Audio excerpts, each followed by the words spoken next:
I am very honored to introduce our guest. Lorna Simpson has made a career out of images that seduce the viewer with elegance, while they proposition us with essential questions about identity, the body, the gaze, history, and memory. Her talk this evening coincides with our exhibition titled Recollection, Lorna Simpson, which features the Walker's holdings of the artist's work, currently on view in the Medtronic Gallery. And while consisting of only about 7 pieces, the show demonstrates the considerable breadth of Simpson's photographic and cinematic practice. Beginning as a documentary photographer in the early 1980s, Simpson quickly moved into a practice that involves staging portraits, scenes, and objects in a studio rather than finding them out on the street. Interested in exploring ways that a photograph can be read, she began to create conceptual compositions, pairing minimalist black and white images with short texts. As seen in works such as Counting and Queen Size from 1991 and The Bathroom from 1998, all of which are on view upstairs, Simpson broadens our conception of contemporary photography by mixing text with images, printing on unorthodox materials, and arranging portraits, objects, and words in ways that evoke the formal qualities of installation while still working in a two-dimensional form. These images are strikingly clear and composed, yet upon extended contemplation, we realize that they omit much of the information that we could use to make sense of the story. The figures, primarily female and dark-skinned, have their backs turned to the camera or are missing from the picture altogether, as in the case of the piece titled Wigs Portfolio from 1994, where felt panels carrying images of 21 different hair pieces stand in for women of varying race and age. As viewers, we are called to employ our own experiences and assumptions to make sense of the work and to read it. A similar experience is found in Simpson's moving images. We are fortunate to have on view a work that she completed during a residency here at the Walker in 1998, and the title of which is borrowed for the whole exhibition. Recollection was shot here in the Twin Cities using local actors who play out an episodic and disjointed narrative. The construction of these enigmatic vignettes and characters mirror Simpson's strategy of working with fragments of text and image. Her most recent work, which I believe she'll speak about a bit this evening, involves the collection and display of vintage photographs found in flea markets and online auctions. In 2 series that are installed together on a wall upstairs, the artist inserts herself into the work for the first time. Among the snapshots of anonymous women from decades past, Simpson adds her own body, staged to mimic the poses and interiors of the found pictures. These self-portraits aren't immediately identifiable, but upon closer inspection, they stand out from the others. This game of detection becomes a viewing experience that beautifully confuses time, history, and personal identity. All of Simpson's images, in their various forms, moving and still, created over the past 2 decades, maintain a provocative and mysterious narrative of some of the most important issues of contemporary life: race, class, sexual identity, and their revolving relationships to power. She has been honored by numerous solo and group exhibitions, including a 20-year retrospective at the Whitney Museum of American Art in New York in 2007 that New York Times critic Holland Cotter called a vision of a career in progress, or in other words, fresh and always changing. Lorna Simpson has given us much to think about in these 20 years so far, and I'm very pleased to welcome her to the stage to speak with us about it.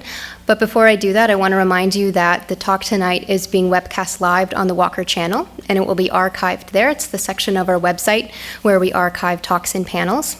And so when we get to the Q&A section at the end, I ask that you find one of the ushers in the aisles to get a microphone to ask your question, and please stand up so that we can know who's speaking. And with that, please welcome Lorna Simpson.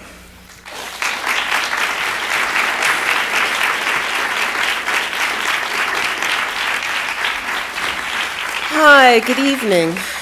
I thought I'd speak this evening about my most recent work, but the work kind of goes from photography to film to found objects to drawings, and kind of starting actually from now and working my way back to talk about the work.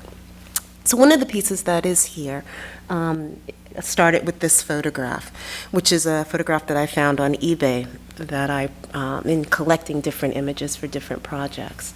And I saw it and purchased it, and after I received it, the seller contacted me and said, "Oh, I have about like 250 photographs of her of this sort. Are you interested in purchasing them?" And I agreed and received like these amazing albums of what was a project of an anonymous woman in Los Angeles, who made it her project to photograph herself and having a photographer photograph her in all these kind of Hollywood quasi, if you could lower the lights for my eyes just a little bit, quasi actress poses. And in doing so, I kind of just took them all out of the album. The album did not contain, say, family photographs or trips or chronicling like day-to-day life. They were solely, the way that they were organized was solely pictures of her in this project, which took place between June and August of 1958 or 57. And so I pinned them all up on the wall in my studio, and while working on another show, and with different friends would come by and they go, "Wow, that's really amazing, but what are you going to do with that?"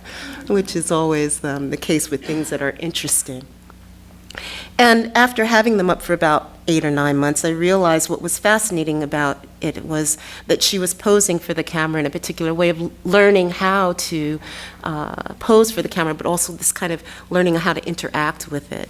So I got this idea to kind of insert myself into her scene, into her project, her 3-month project, and mimic her poses, which, given that she, I think, is much taller than I and much longer limbed and double jointed, it was really difficult. Some of her poses, I was like, ow, ow, and maybe that's because I'm old, but it was painful to kind of try to mimic her physically, or felt like a yoga positions. But in doing so, I wanted to insert myself kind of invisibly, so that in kind of the project is also for me to mount her project, meaning to display this work of a 3-month project where a woman kind of becomes all these different characters, and that I kind of expand that project by inserting myself in it. And so that's one on the left, and my kind of version at home on the right. And for me, as in the work that I've done in the past, I've never included myself in the work, but yet and still I kind of find myself, with my relationship to the work, of always doing what I say I'll never do at some point in time. So had you asked me maybe 4 years ago, "Oh, would you ever do any pictures where you include yourself, kind of mimicking someone else?" I was like, "No, are you kidding? No, no way." So that was interesting, to kind of push myself to try to include myself in a project, which every morning I cursed myself for coming up with the project, because I really hated the physicality of going through the motions to make it, and it took about a month for me to kind of become relaxed with doing so. And so, like, this is a kind of a segment of different images where I kind of mimic her pose, and it gets repeated in similar but different environments. And I know nothing about her, and this is kind of a self-portrait that she takes the image on the left and kind of in flowers and the flash that obliterates the central part of the image.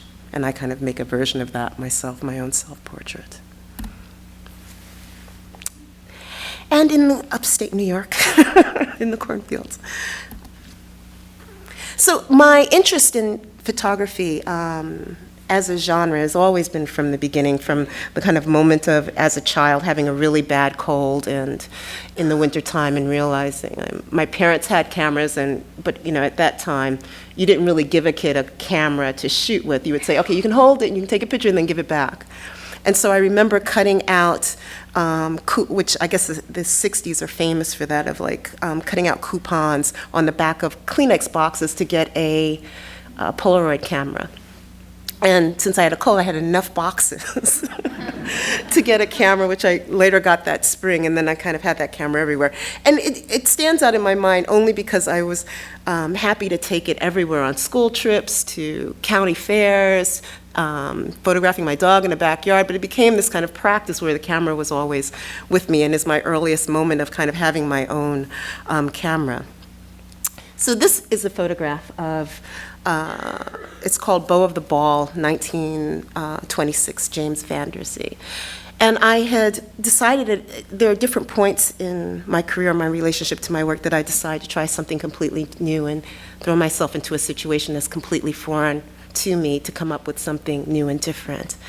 And at that particular point, I was invited to Pilchuck, which is a glassblowing camp school kind of north of Seattle. And in doing so, I thought I kind of had ideas, well, I'll do some text with some glass objects with that kind of vibrate on a wall with some kind of armature. But when I got there, I was kind of not really knowing that much about the culture of glass. I was kind of amazed at its theatricality of like pyromaniacs that have found their cause and all this watching of the glory hole and everybody's sweaty and hot and it's dangerous.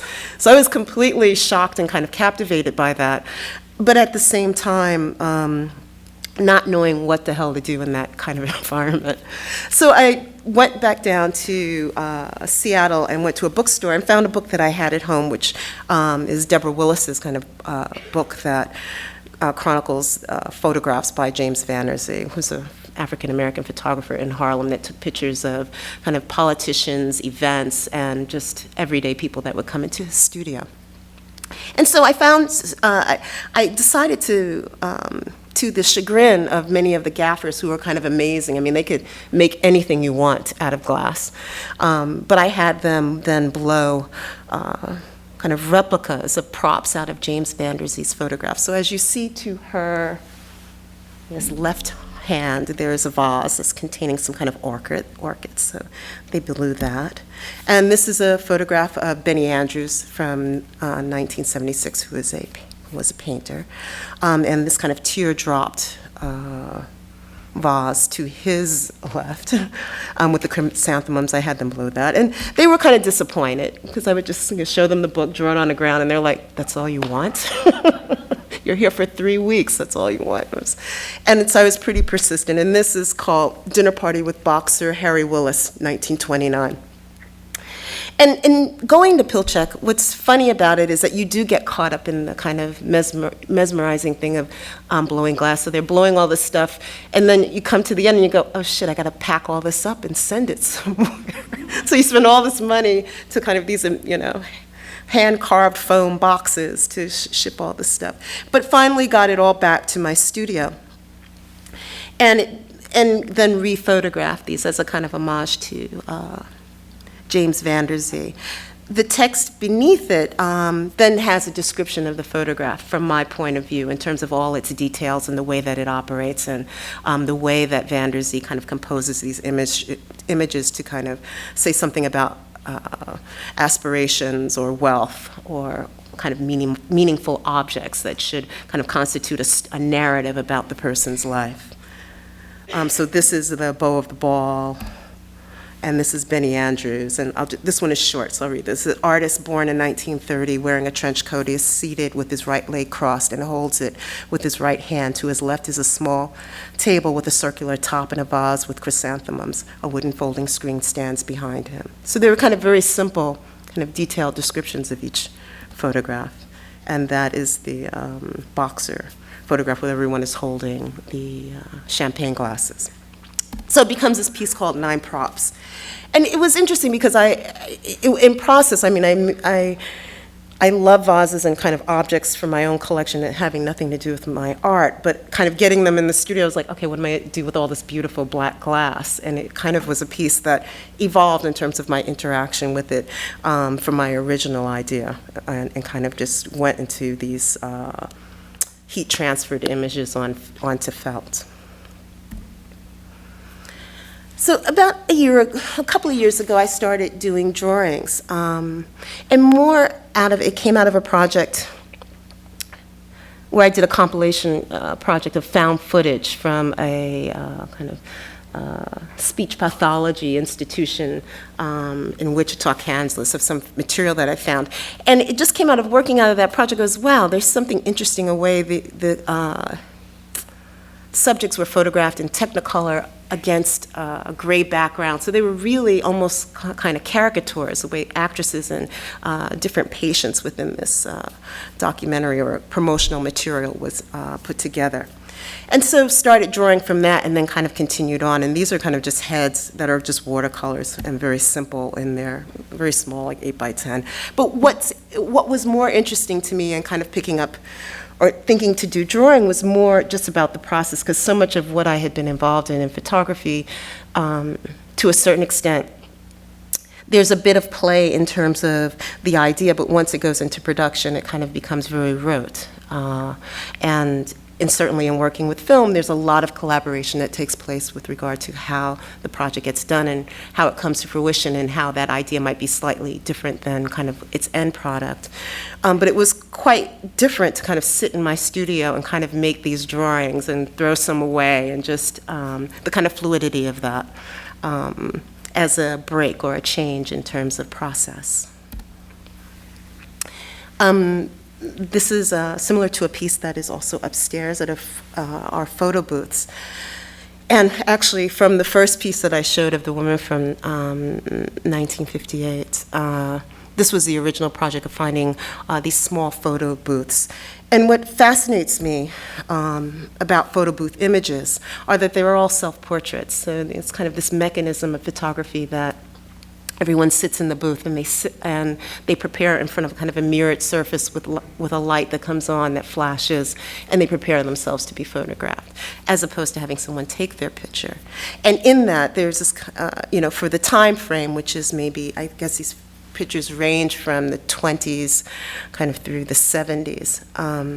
They're pictures that are sent either for identification or like sent home or sent somewhere else to kind of show us proof that you're doing well, or that you look good and that things are fine, even though they might not be. So they are kind of these mini little messages. And so, not so much for the nostalgia that they're old photographs, and of course everybody in the past looks fabulous. You know, put a hat on them, they look really fabulous. But more that that they kind of all rest with the same relationship to the camera, that they're all self-portraits. So just to give you a sense of scale in terms of the older work, the image on the left, which is Water Bearer, I did start in terms of my relationship to photography in doing quote-unquote street photography or documentary when I was in college. And I guess which was kind of the late 70s, early 80s. And by the time I had gotten out of college, I decided to kind of jump ship of New York and go to Southern California. And I decided to go to the University of California, San Diego, because I met Carrie Mae Weems, who's also an artist.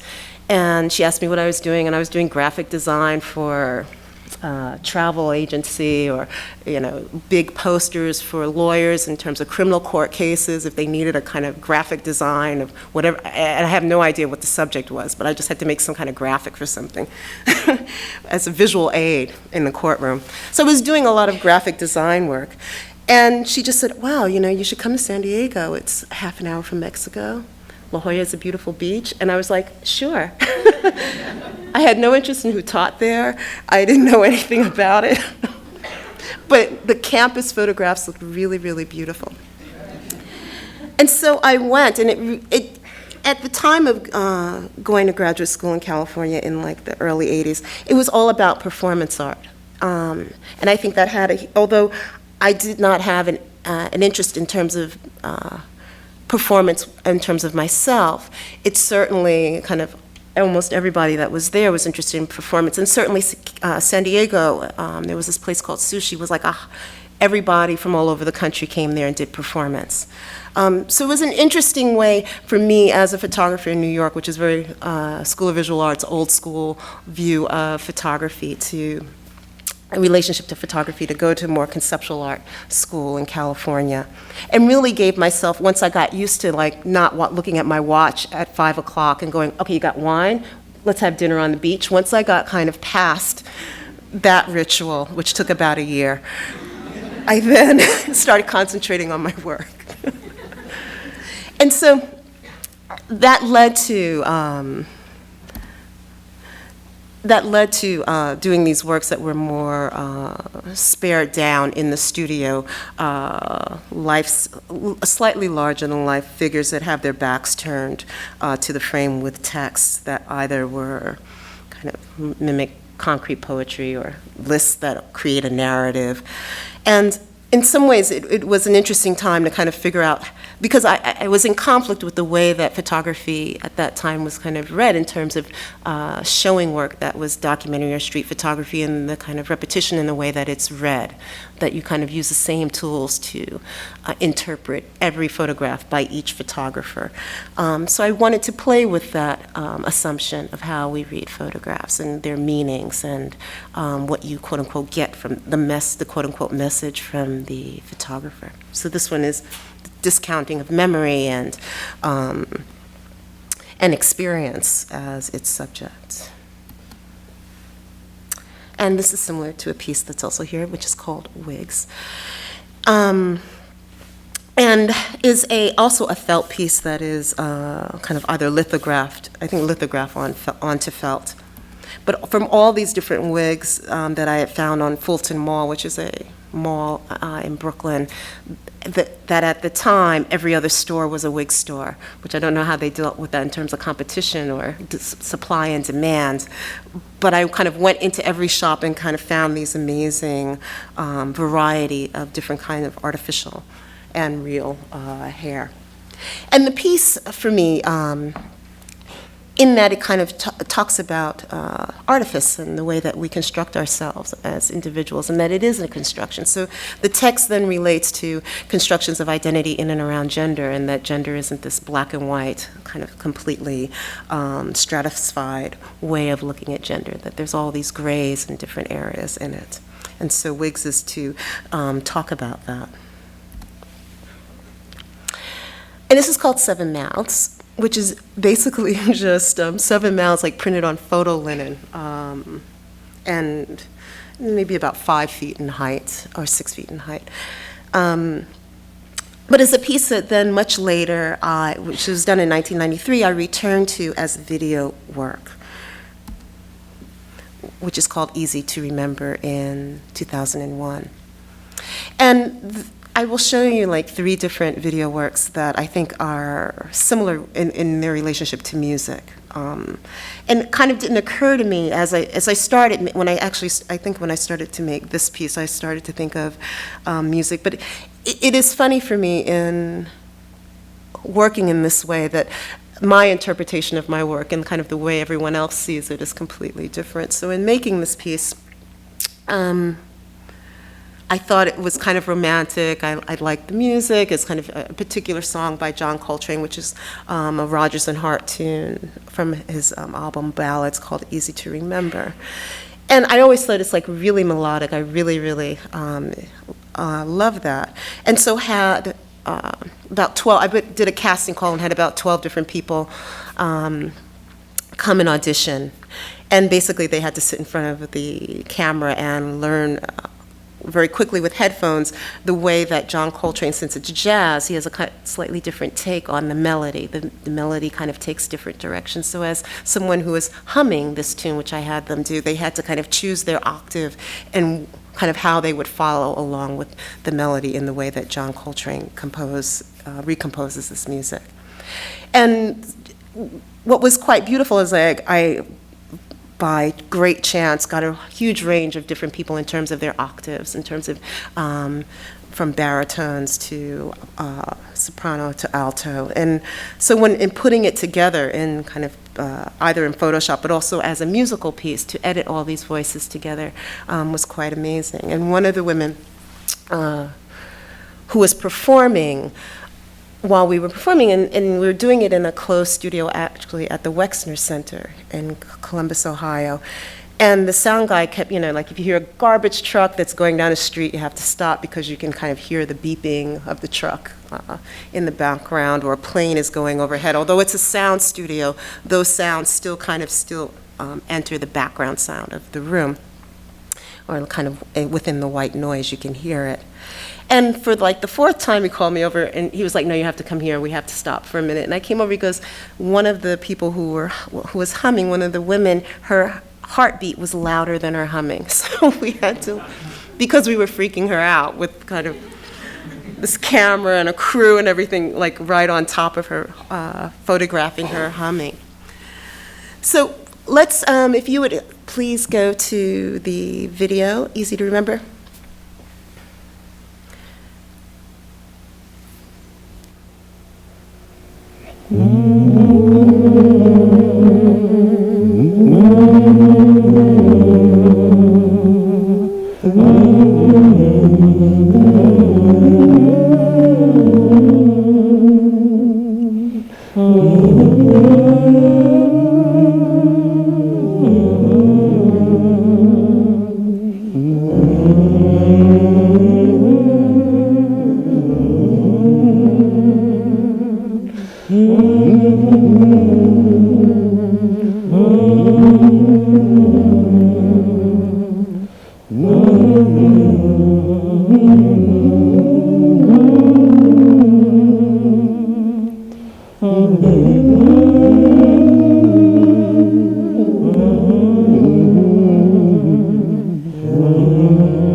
So if we can go back to the PowerPoint for a moment.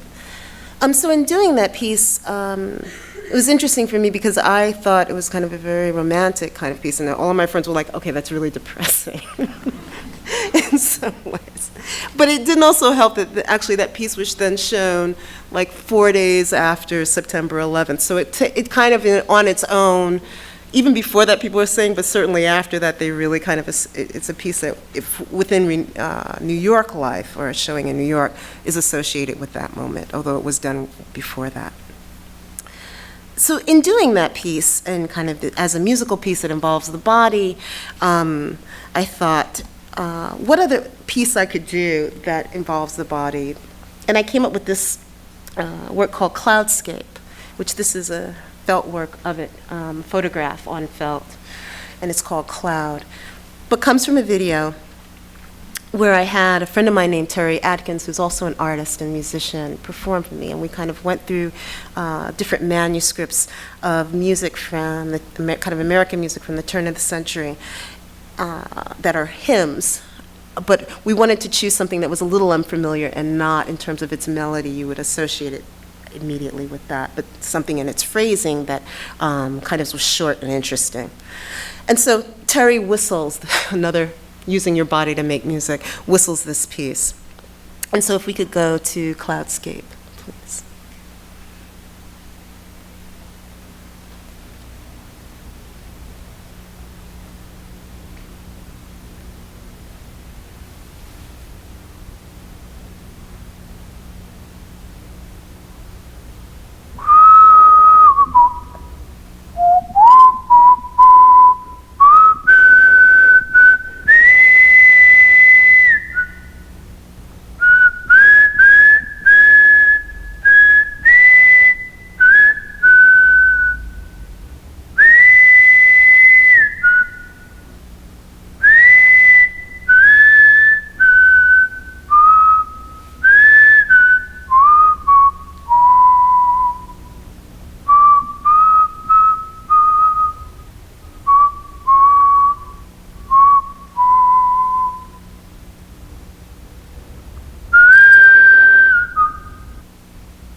so it goes in a loop.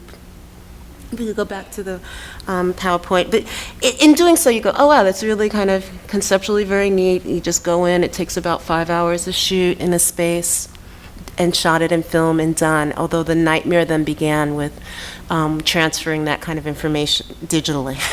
So I ended up having to reshoot it completely in HD.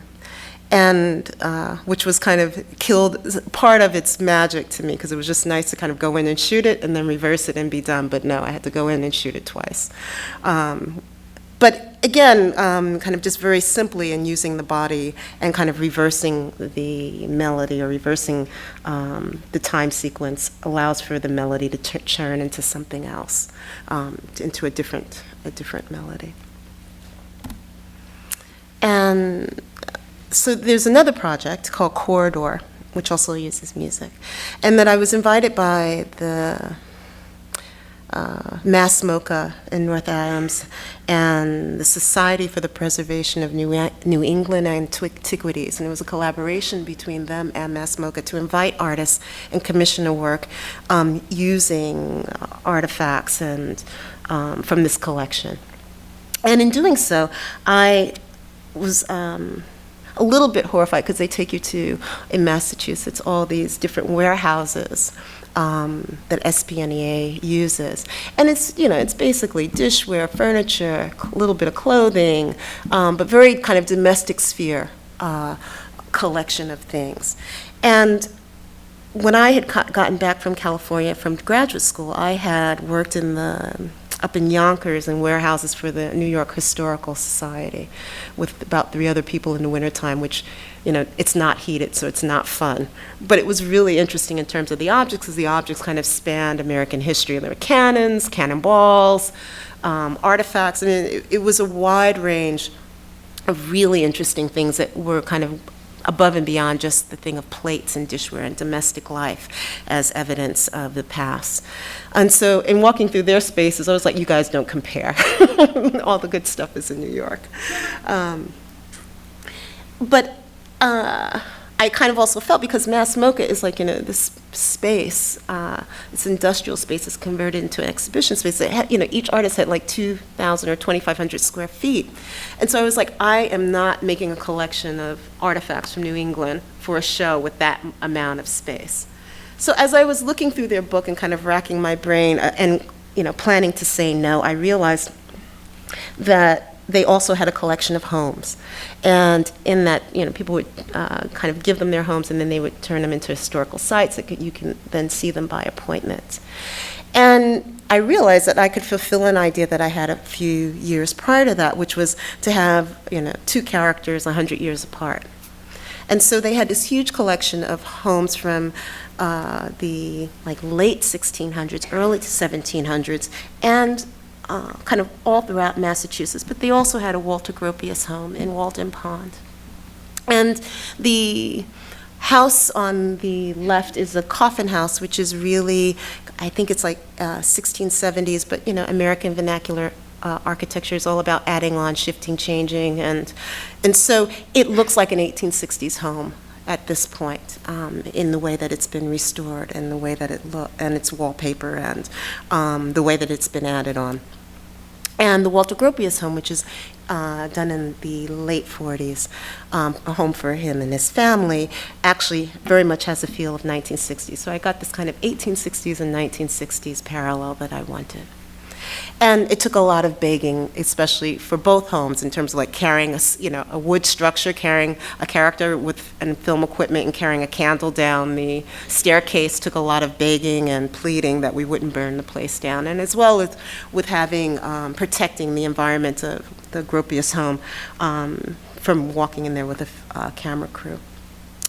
The protagonists are the person that appears is Wageshi Mutu, who is also an artist and was actually at that time working for me as a studio assistant, and was kind of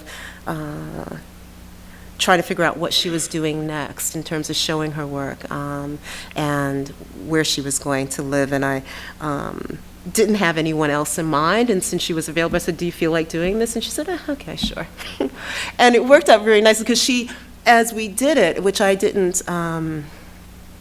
I mean, I find actors to be really interesting because you can never tell who can act just by looking at them. It's once you kind of give them the role that they kind of blossom, or they become someone else. And Wageshi does have definitely a kind of acting side to her, also, or a performer side. She also sings. Not in this piece, but as a child was also trained in singing. So in being able to create this kind of parallel world, the 1860s, quote-unquote 1860s House of the Coffin House and the Walter Gropius house on Walden Pond, I have this kind of protagonist that just goes to the house. Nothing really happens, and you kind of follow from day to night the kind of meandering through these domestic spaces. So they got their domestic sphere from me, but at least I didn't have to do objects in it. The soundtrack, though, from this piece covers that span as well. So there's a soundtrack from Blind Tom, who was an enslaved African who made kind of amazing compositions based on kind of French nocturnes and Americana like Dixie. But his take, a kind of very dark turn in the way that he played. But he was paraded as a kind of idiot savant of music, that he could play anything, anywhere. And in fact, it was just because he was African and had an amazing talent and ear for music that it was kind of turned into a circus act. Because, of course, how could Africans actually play any music on a piano? That would be rare and unusual. And he died in poverty. But his compositions are quite amazing, given the tragedy of his life. On the other side, I saw, for me, in relationship to American music, I'm like blanking on the other composer's name, Albert Ayler's Love Child becomes the other score and they're kind of mixed together. And Albert Ayler was a composer and jazz composer of concrete jazz in the 60s. And there's something in the cadence of his music that does remind me of kind of early Americana music as well. So kind of of just taking those two and kind of just smashing them together, those two soundtracks together, creates this really interesting dialogue between two different centuries. So if you would play Corridor, please.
a clip from that. We could return to that.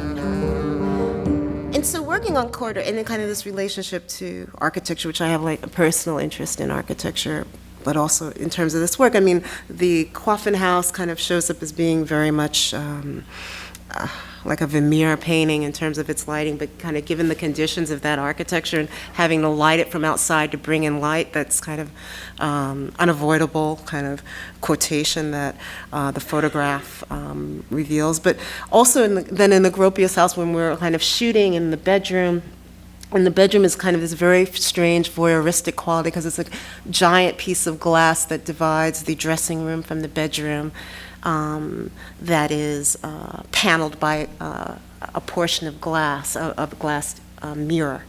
So the bedroom has this very voyeuristic feel to it that you can kind of watch something from afar and be cut off from it, but kind of as a voyeur look into it.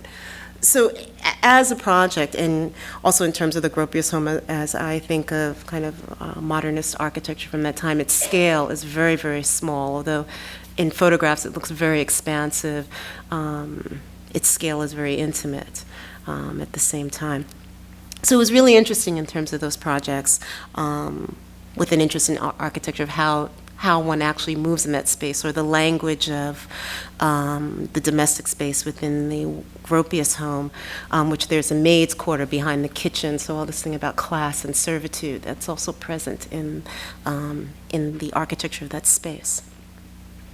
And so in doing that project, and kind of putting the music with it. It was a very interesting project to work on, but I guess these are kind of the best examples of work that kind of just focuses then on music as part of the narrative and kind of this time elapse. In many of the other projects, there are these kind of broken narratives with different characters that are non-linear and don't make sense and don't quite fit together, and it's kind of through the agency of not communicating is the kind of the message or the narrative that kind of plays through a lot of the other works.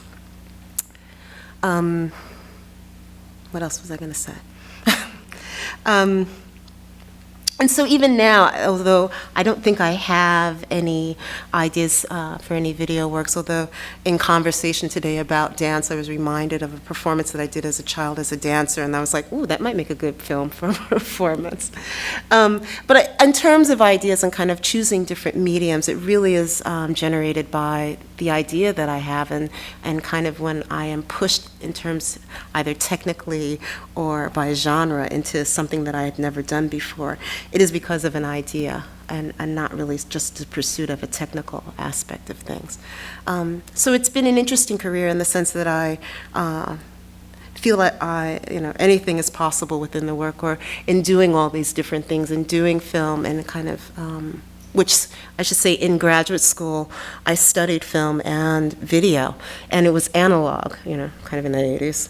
And after about 2 months of editing and video, I was like, okay, I can't do this. This is ridiculous. The kind of, you make one mistake and having to start from the beginning in a kind of analog way was something that really turned me off from the medium, although I really loved studying film theory. So when an opportunity came to actually work in film, as I became, maybe like 10 years later, having a background in photography really kind of gelled all that together. It was like a high almost to have a crew of people, and it works in different forms for different projects, but to kind of be working towards making a visual idea come to fruition was one that was really exciting for me. So I am told we can open this up to questions.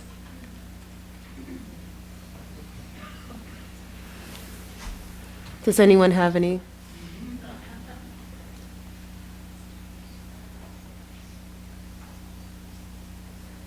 Okay, that's good. Then I can go to dinner. There's one down here. Oh.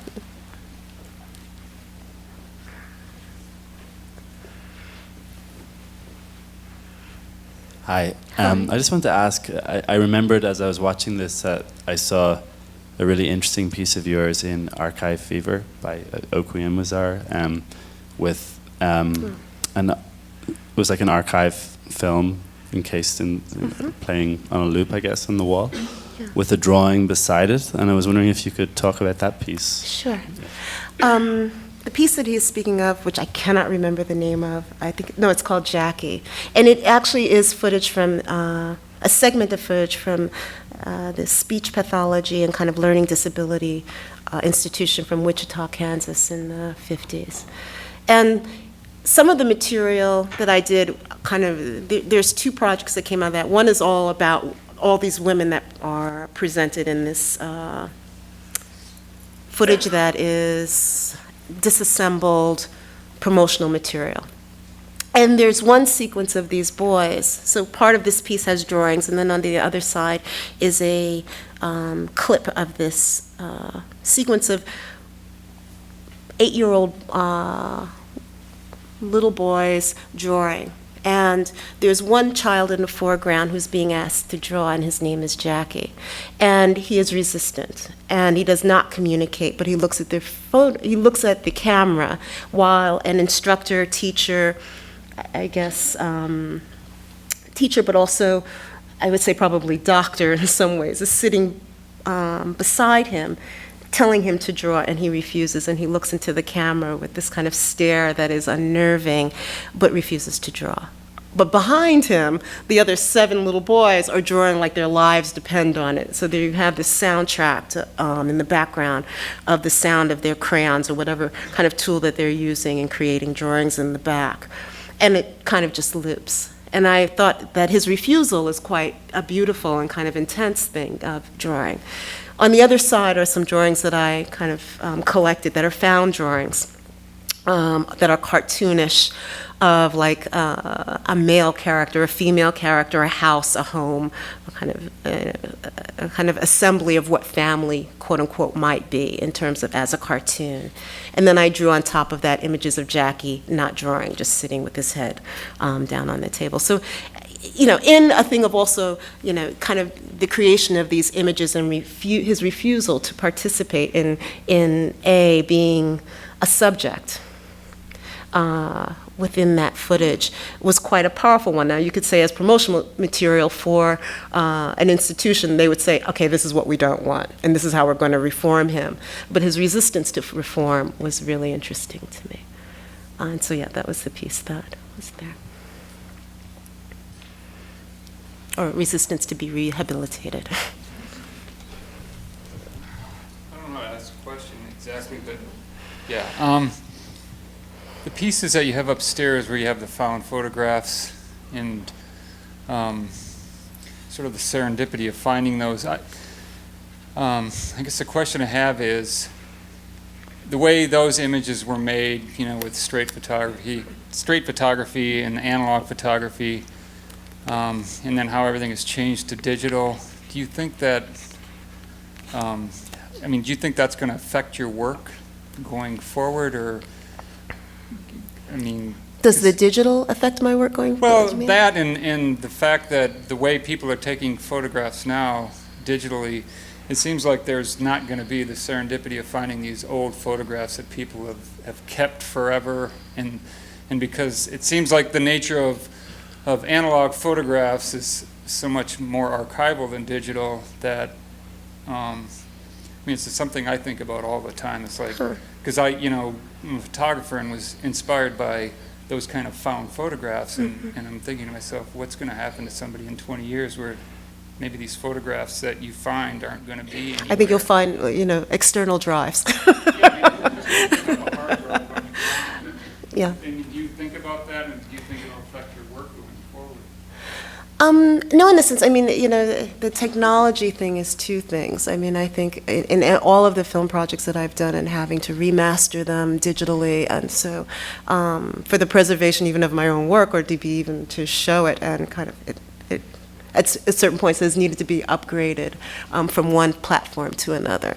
In terms of photography, I think there are certain, the photo linen pieces that I did, they don't make that anymore. Polaroid, they didn't make Polaroid anymore. Now the Polaroid's coming back. So I think, I think there will be a return to the object in terms of photography, that it is not going to only exist within a digital realm, but certainly I think the way that digital photography creates a kind of democratic agency in terms of who the photographer is and what they take pictures of is important. So that you don't need, you don't really need to have a big camera. All you need is your phone, your mode of communication that also takes films, that also can record things. So in some ways, the immediacy that everyone can film things is an interesting one to me. And so therefore, in terms of authorship, I think people are less attached. I mean, you just you can put it online. I mean, my daughter makes films. They put things on Facebook, and there are all these different ways that those images operate or films operate now that I think is interesting. Kind of what it all means, I don't know, but I think probably in the future, in terms of looking back even at those images and the way that authorship operates is different than the photographs from the past. And so it's still interesting, even though it's digital. Yes? You have to speak into the mic, please. Can you talk a little bit how your work has changed since you added yourself into the images? That was just this year. If it's a new change. If it has changed? Well, I would say it's a different process for me in terms of doing that. So in that way, that does change me. It makes me really uncomfortable, and I have a show next year in New York, and I don't know what that's going to be, so I'm kind of playing with ideas of, okay, so how much further do I take that project, or does that become a film project in a different way? But I think, as an artist, you're always remaking yourself to a certain extent. You finish, or I am not so attached to my work that I make it, and it feels like something that it belongs to me. Once it's done, it's kind of, in my mind, somewhat gone. And so I'm always kind of reinventing myself every time, which used to drive me crazy maybe 15, 20 years ago. But now it's just like, okay, it's time to pull back, do something else, or go down the same road again and figure out what else you want to do with a particular idea. So for me, I'm more interested in the kind of either dialogue with myself or the process of making things than the end product. The end product can be interesting, sometimes successful, sometimes not. But so long as it kind of pushes me as an artist in terms of my own process.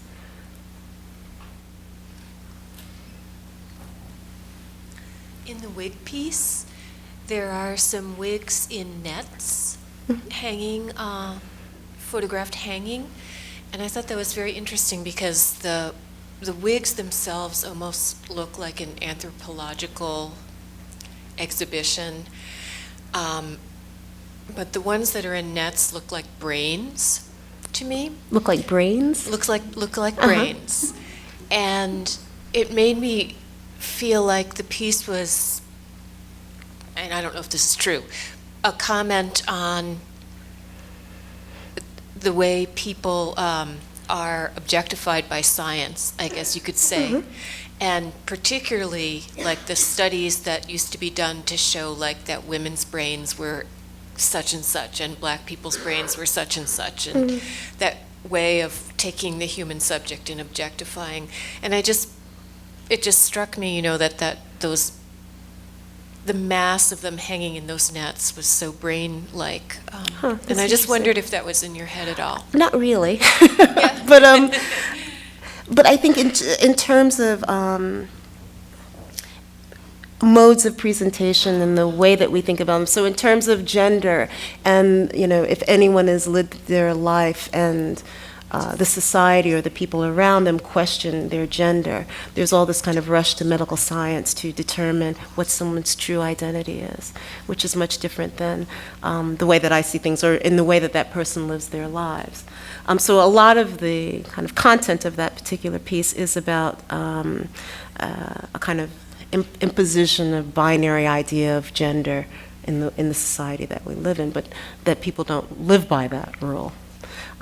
So therefore the conflict and kind of, upon someone's post-mortem, I guess this is what, in what you're saying, reminds me of really of what I was kind of after in the piece, and that there's a rush in terms of post-mortem examinations to determine what someone's true gender is, as opposed to acknowledging their life as a description of what that is. So, yes. First of all, thank you for sharing all of this work. I have a question about what happens behind the scenes with regard to a couple of the pieces upstairs. For the video installation, Recollection, which you shot in the Twin Cities, and the found photos, for which you later become the subject, sort of inserted into it. How much is the result of kind of collaboration with the crew and the actors you're working with? How much is scripted, for example, in Recollection? How much is the result of kind of the site-specific vibrations and those the auditorium and what happens with the actors and the crew, and with the found photos? Do you have like an art director or a costume person that's helping you kind of bring these objects together? Really, what's the production process that leads to those products? Well, I mean, you have to remember, I mean, they're done really, really fast. So in some ways, I would fly in, kind of scout locations, scout availability of locations, select them, and then, cross your fingers that they actually will be available the day that you ask for them to be available. Casting different people from the area in terms of acting. It's scripted, but it's more like I tell actors, I give them stories, and I then ask them to retell the story. So there's never a script. The script contains a story that they have to either react to or reinterpret. And so and those are early work. So in terms of the way that I handled that was by improvisation, and kind of early on in doing those kind of projects with actors, you turn on the camera, and because of time and because of budget, you turn the camera on immediately. You don't do a rehearsal. You don't prep anyone. You kind of quietly, as they're getting ready, I would talk to them about what it is, but then we would immediately start shooting, because for some reason, the first take was always the best take. I don't know why. Although we took many. So the projects are kind of really concisely organized in terms of time. I mean, I had a friend of mine who works in film who does costume, and I begged her to come out there to help me organize it, because it is, again, in terms of time, I can't manage everything all at the same time, because we're doing everything at once.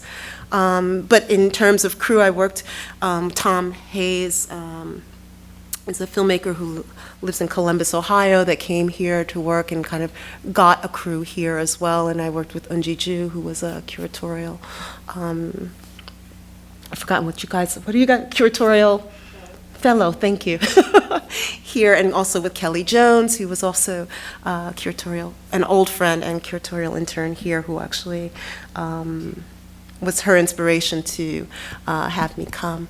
So I enjoy those because they're really tight and short and frenetically made in a way. And although it's big in terms of, like, there are a lot of people, but it's done in a very short period of time.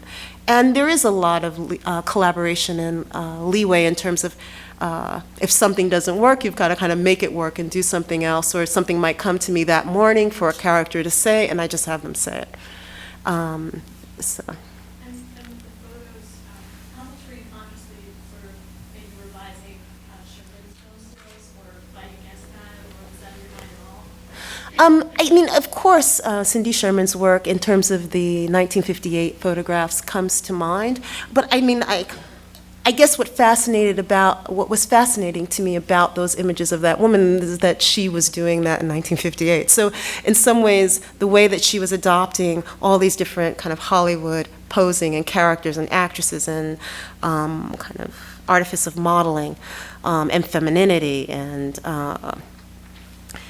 setting a stage was really an interesting one to me. So while, yes, it does, is definitely, and I have to acknowledge Cindy Sherman, but at the same time, it's about a specific person who is adopting a particular stance at a particular period of time. So for 1958, for a black woman in Los Angeles to be kind of making this project is a really interesting one to me, and the kind of focus of the kind of characters that she was playing was interesting. Yes. In briefly viewing your photography and in questioning the motive for your use of words alongside your photography, I thought of Jean-Michel Basquiat and his use of words alongside his paintings, except he was more so influenced by graffiti. and he actually sought the viewer to recognize the connection between the words and his pieces, whereas you seek the viewer to recognize that photography has a narrative beyond what it documents. But in that, are you not guiding the viewer to, in a sense, A specific recognize- reading? Exactly. Yeah. Yeah, absolutely. I mean, so that's what I mean. I am not, I mean, in a very simple way, you would say it's an argument against being objective, or an objective observer. And so then as a viewer, you are given something very specific to think about. And that, yeah, that's part of the intention. Yes. Hi. I was wondering if you could speak a little bit about the role of memory in your work, especially with the pieces of the found items that you're using. Because, I mean, all of them, the photographs especially, you know, have their own story, have their own memory that it's projecting. And how do you negotiate your ultimate vision for the piece and what's out there, what you're presented with? I think, you know, in some ways, those pieces kind of dangerously go close to nostalgia, which is my one fear of them. But on the other hand, they, you know, I don't really think I look at them as a collective memory, but it's more how anonymous they are, so that the impossibility of actually knowing anything about the people in the photographs, but a moment of them having, taking their own picture, of kind of making an own self-portrait. And I find that captivating. I don't believe I am revealing anything about them, really. And even I find that fascinating. I mean, that's part of the thing with the woman from 1958, that I can step in and I kind of become a chameleon within her project. I still, after even mimicking her and standing in her place, I know nothing about her. And I don't really, even in the images, reveal anything about her other than a particular moment, you know, kind of showing a particular moment about artifice and a woman's project that took 3 months, and kind of what that says. But in terms of its emotional connection or exact memory or identification as to saying more about that individual, they all remain anonymous. In seeing the photographs on felt at the Wexler Center, they have a very tactile feel and beauty to them that actually is very different than experiencing a photograph. Could you talk about the process behind your decision to choose felt? It was very simple. I got tired of going to the framer. No, I had a project at the Fabric Workshop in Philadelphia, and was invited, which is run by Kippy Stroud, and was invited to commission to do a piece. And when I walked in, they have this amazing table that's like maybe 50, I mean, it's probably exaggerated, yeah, maybe it could be 50 feet long of fabric. And I was just like, I am not doing a piece with fabric. I refuse to do a piece with fabric. But at the same time, I mean, that's a simplification, because they do many different things with armature and sculpture, and that, you know, Fabric Workshop has more to do with the original space that they operate in terms of factory that they occupied. And in doing that, I think before I went to the Fabric Workshop, I had been living in Paris and went to see a Joseph Beuys show that was kind of amazing, with these different piles of felt and felt on the walls with a piano. And I think it was the first time I had seen, you know, I studied his work, but it was the first time I kind of really saw a lot of it in a beautiful installation. So I think that was in the back of my mind, because when I decided to work with felt, I said, ah, shit, well, you know, it's Beuys. Is it time that someone else can, you know, work with felt? And so I really just experimented, like, oh, I wonder what that would look like if you printed an image on it. And its tactile kind of drawing sense, so that what's beautiful about those pieces, in a way, is that as you get closer to them, the more they break up and the image falls apart. But the kind of from a distance, they're read as these photographic images. But I think part of, you know, this all sounds very like, you know, ordinary now, but I think, you know, in the time that I started doing photography, if you think of like the late 70s or early 80s, even in doing large-scale photography or the work that I was doing, for different institutions, either in museums, my work was not collected under photography. My work was collected under painting and sculpture. And so, it's become much more broad now in terms of thinking of what photography is and what it can be printed on. I mean, I think at that time it was very stratified as like, okay, that's not really photography. Photography is really under works on paper, so to speak, within an institutional framework. And so now all of that has changed. But my play and wanting to play with materials and stuff has always been there. Yes. Hi. Thank you so much. You've given us so much to think about.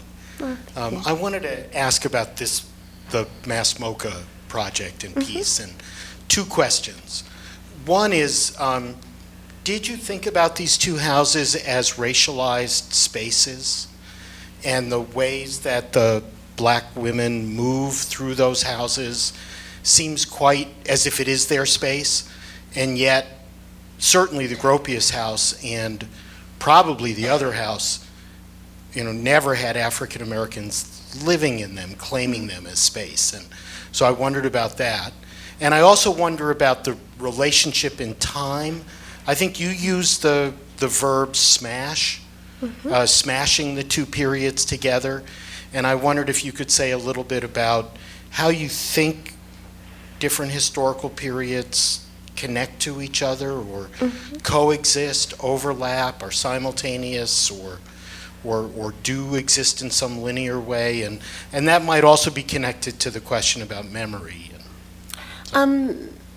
For the Coffin House and the Walter Gropius house, I mean, the Coffin House in Massachusetts is known for its part of the Underground Railroad. So, slaves or runaway slaves would occupy and be living in different structures and hiding, either in basements or out of sight, in order for them to make their way. So, and also as servants, basically. There's kind of all these little different variations of slavery, of servitude.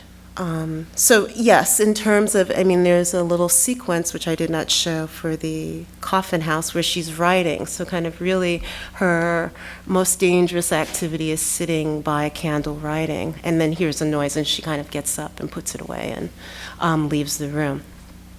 With the Gropius house, I would say, 1960s, and certainly within the Midwest, Washington, D.C., parts of the South, and certainly the Northeast, there is a kind of black middle class. It's the rise of the black middle class and upper class black strata. And so, yes, there were black people, and what comes to mind for me is Chicago, and kind of my family was from different parts of Chicago, and the kind of Johnson & Johnson empire. There were black folks living in modernist homes. But part of the piece is really like in two kind of political moments, to contemplate what's going on in these people's mind, given the time period. So one is kind of just kind of pre-emancipation, and the other one is kind of in the middle of the civil rights era. So if you think of Chicago in 1960 and what that means and kind of what is going on in people's minds, or in 1860s, what that means in terms of pre-emancipation, but also then to think of our own lives in terms of politics and what might, in one's interior life, what do you think about what's going on in the world around you? So that's somewhat the way that works. So with regard to memory, there are two periods that are important periods in American history. And of course, we continue to live through them now. Yes? Thank you for being here and for sharing your insights with us. It's a real pleasure to hear you speak about your work. And I have two questions that relate to the photo booth piece. Is it just one piece that consists of the photo booth images? Yes. Okay, because I haven't been up to the gallery yet, but I did see your work in the dress codes exhibition in the fall. Oh, there are several different photo booth pieces. Okay, there are. Okay. Okay, so my questions are, what motivated you to integrate the watercolor drawings into that piece, and then also the arrangement on the wall? Well, I had been doing drawings, and there's something about like when you find these photographs and you rip them off of they come ripped off of what was maybe a black binder. And so there's stains, there's chemical deterioration, and kind of patterns on the backs of these images. So the watercolors seemed to kind of mimic that for me. And because I was drawing, I was like, throw in a watercolor, why not? That it doesn't always have to just be all photography. Another piece I did later where the size of the frames, like the bronze frames, then become little blocks as well that mimic the kind of having solid elements of these frames, but also solid elements that mimic the size and the shape of the photographs. So the piece kind of changes from time to time. I've forgotten part of your question. It's like a cloud. So, I mean, to me, they're just supposed to be dispersed. But of course, when you show it in either in institutions, everybody wants a template. So we install it kind of just arbitrarily, and then we have to sometimes make a template of the arbitrary installation. But they're supposed to be hung like you just put them on the wall. There aren't supposed to be instructions to that.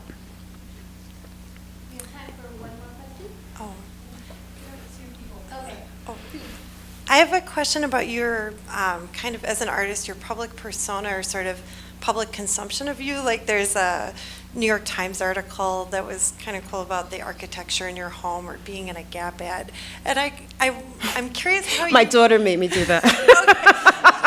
She was not going to let me live without being in that. Well, I was kind of curious how, two things, like one, how you kind of viewed that gaze or that kind of consumption or photography with this other purpose of you, and then also if there seems to be more of a demand for that in more recent years as opposed to, you know, how much somebody bugged you 10 years ago for that sort of thing.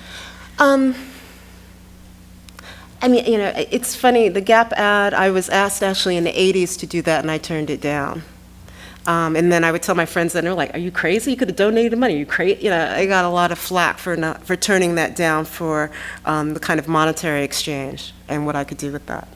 So then when that came back again and having, I think maybe Zora, my daughter, was 10 or 9, and they also asked for her.